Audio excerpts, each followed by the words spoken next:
Hi and welcome to Academic Compliance Academy. In this video, I'm going to talk about risk acceptance and risk tolerance in terms of how do we comply with these two elements. So risk acceptance is the active choice. It's to accept an inherent risk or a risk level that you are exposed to. Where tolerance is the maximum, it's your boundary, it's the level of risk that an organization or individual is willing to tolerate in the pursuit of an objective or goal. And if the risk succeeds this tolerance level and you cannot mitigate it, then you need to change your strategy, change your goal, because you cannot get there because it's above your tolerance level. So when we talk about compliance and acceptance and tolerance level, well, it is some levels that are so important, because you cannot make a compliance strategy if you do not know your own level of acceptance, your own acceptance strategy, and your own tolerance level. Because you need to understand, so if we have this strategy, can we accept these types, and what is our tolerance level?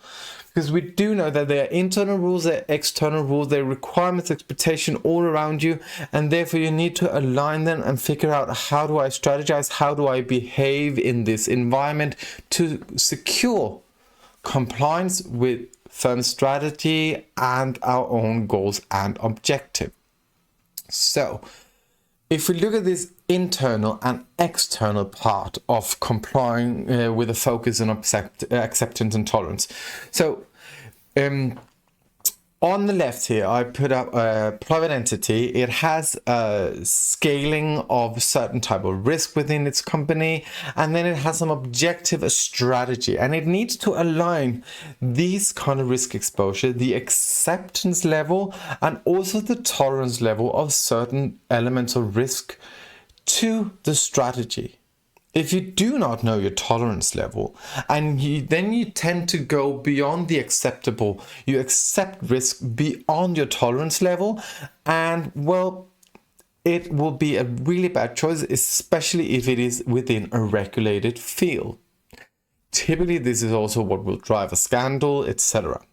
So you need to align it. So you need to look at your strategy and say, okay, so do we put it in something? It could be just a simple issue, or not a simple issue, but the issue of having diversity in your company. Just that element, there you need to say, okay, so what is acceptable? Where can we accept going away from having complete diversity? And what is our tolerance level? If we talk about gender equality, equal wages, how do we scope ourselves within this framework so we can still say that we are in line with our objective, our goals, our firm strategy? And when it comes to the external requirements, that is when we have the public body up here, the government setting some external requirements. That is what they typically do by regulation, is that they disclose their own tolerance level. And the degree that persons and firms have with maneuvering underneath the regulation, that is what is set as the acceptable level. So a lot of the regulation that we see, if we have specific demands or requirements, this is the government saying we tolerate this level, not beyond. Beneath that, it is acceptable, and you can rearrange however you want. We just have a threshold that we do not allow you to surpass. So it's very interesting that we need to constantly understand. So when regulator puts out new regulation, try to read it and understand. So what is the regulatory body saying about tolerance level, and what is the acceptable risk under here?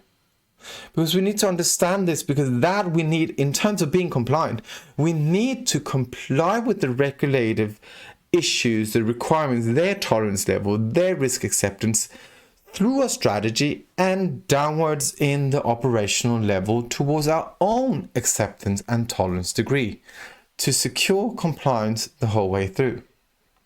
So Of course, risk acceptance and tolerance has become a very hot topic because of risk-based regulation.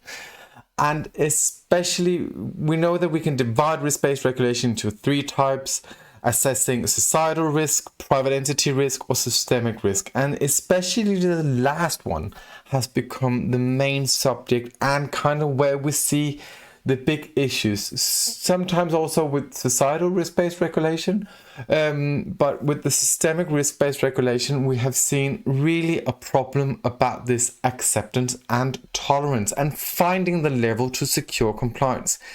The reason for that is that the systemic risk-based regulation demands cooperation between public and private entities, which means that if you are exposed to a systemic risk, then you need to collaborate, but you also need to be in line in terms of risk acceptance and tolerance level. Because if you're not aligned in the public-private partnership, the public-private partnership will not use its resources in an effective manner, hence not reaching the goal, the objective of risk-based regulation, and actually not complying with the aim or the goal of being effective in mitigating these types of risks. So we've seen through academic literature, example here, Baldwin, Cave and Lodge, where we see that there can be certain problems when the public side needs to disclose certain acceptance level and tolerance levels to the private side.